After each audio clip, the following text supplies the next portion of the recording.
মামদানি 6 মাস আগে জিতেছিলেন, তখন এক ধরনের ফ্লো তৈরি হয়েছে। এখন কি মামদানি ডেমোক্রেটিক পার্টির চেয়ে শক্তিশালী হয়ে যাচ্ছেন? তা আমি মনে করি জোহরান মামদানি রাইট প্যাথে আছেন, এবং তিনি 6 মাস আগে পাস করে গিয়ে এখন আপনি যে 6-7 জন ক্যান্ডিডেটের কথা বললেন, হুম হুম। প্রায় সবাইকে যাদেরকে তিনি এন্ডোর্স করেছিলেন তারা পাস করে এসছে। এর মানে হচ্ছে এটা কোনো ফ্লুক, এটা কোনো বিচ্ছিন্ন কোনো ঘটনা। মানুষ বুঝতে পেরেছে যে জনগণের ক্যান্ডিডেটকে, জনগণের যে প্রয়োজনীয় যে ইস্যুগুলো সেগুলো নিয়ে আসলে খারাপ প্রকৃতির অর্থে কথা বলে।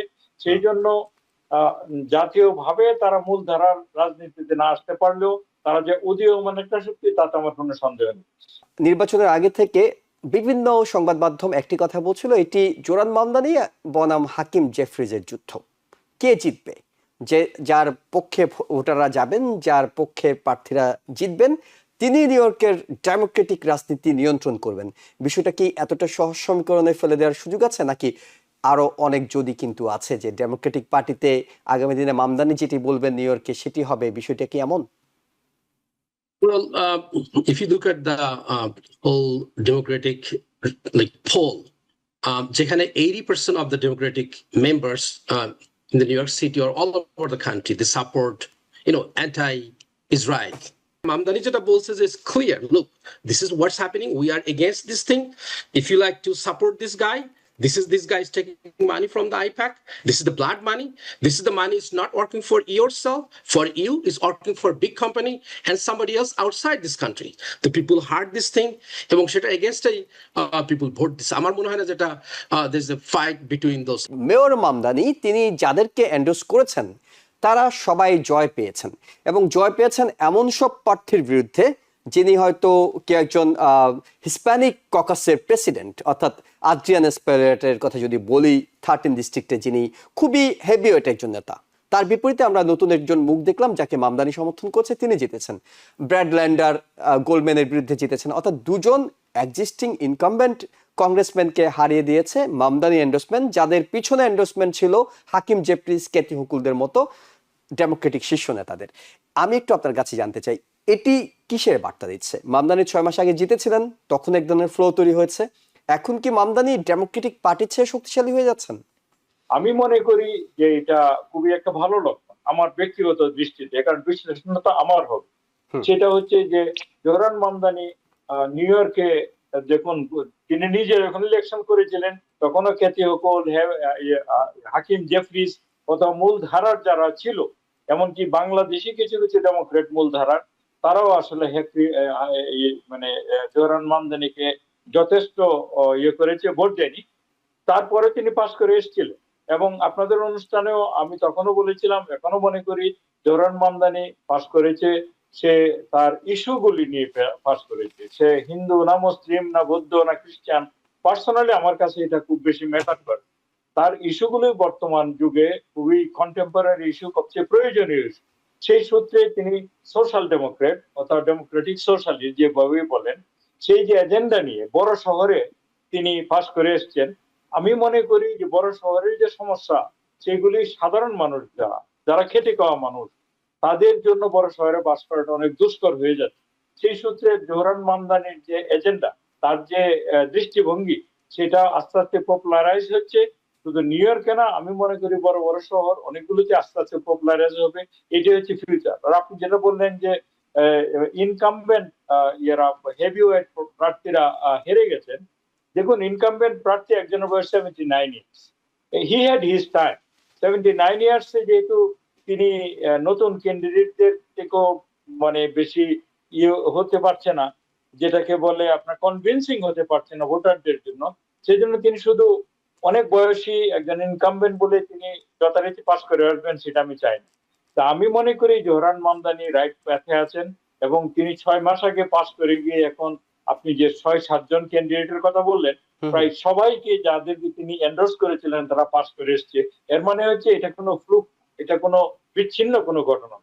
মানুষ বুঝতে পেরেছে যে জনগণের ক্যান্ডিডেটকে, জনগণের যে প্রয়োজনীয় যে ইস্যুগুলো সেগুলো নিয়ে আসলে খারাপ প্রকৃতির অর্থে কথা বলে। সেই জন্য জাতীয়ভাবে তারা মূলধারার রাজনীতিতে না আসতে পারলেও তারা যে উদীয়মান একটা শক্তি তাতে আমার কোনো সন্দেহ নেই।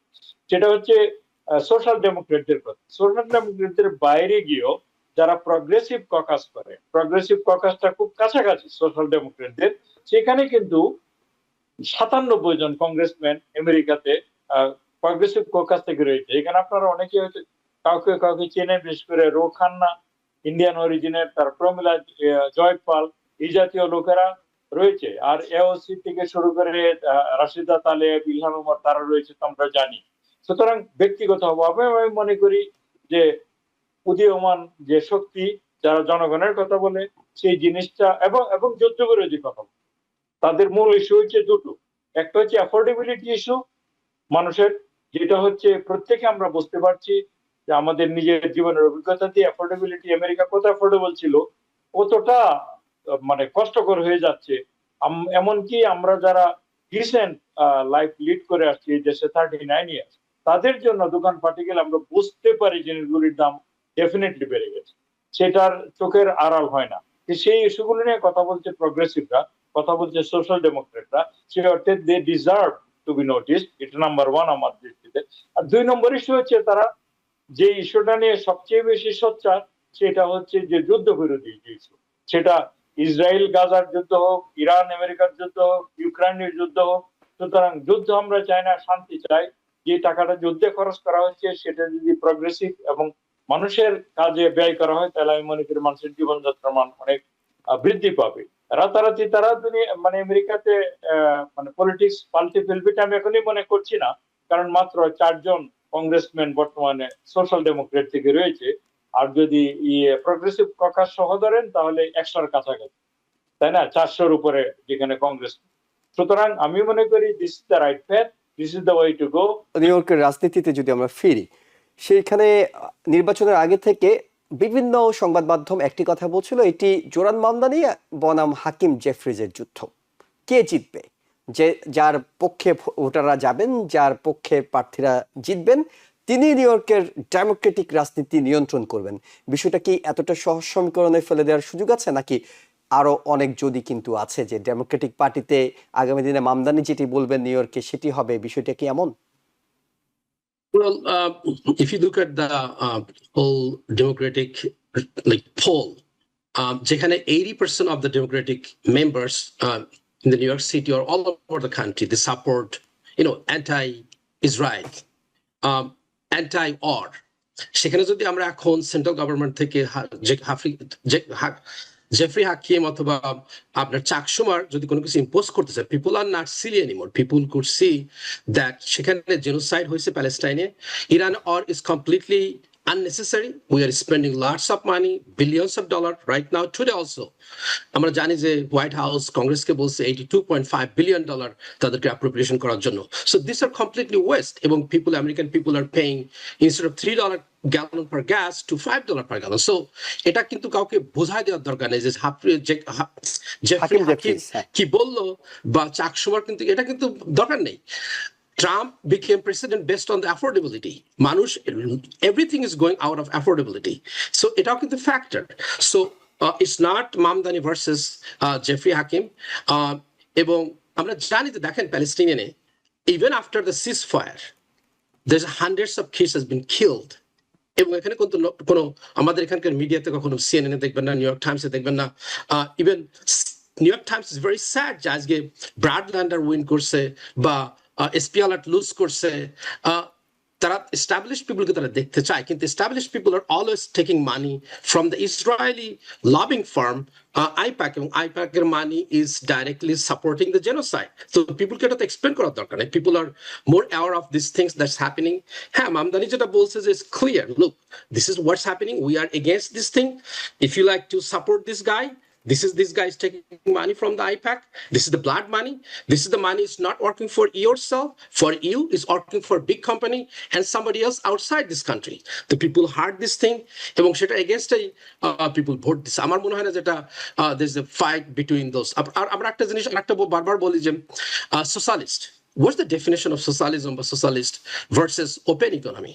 Dr. Khaliquজ্জামান is a professor. He could open economy বা যেটা হয় সেখানে কিন্তু you should not have any kind of intervention from the government. আমরা যেমন সোশ্যাল সিকিউরিটি এখন নেই, রুজভেল্ট তৈরি করে গেছে সেই 1930s, তাই না? এটা কিন্তু one kind of socialism. We are collecting the taxes and distributing some people who cannot afford it or who is at risk. এটা কিন্তু এক ধরনের সোশ্যালিজম, কিন্তু আমরা এটাকে অনেকভাবে পেইন্ট করতেছি the America became socialist country. That's absolutely wrong. যেখানে government is not taking over any industry,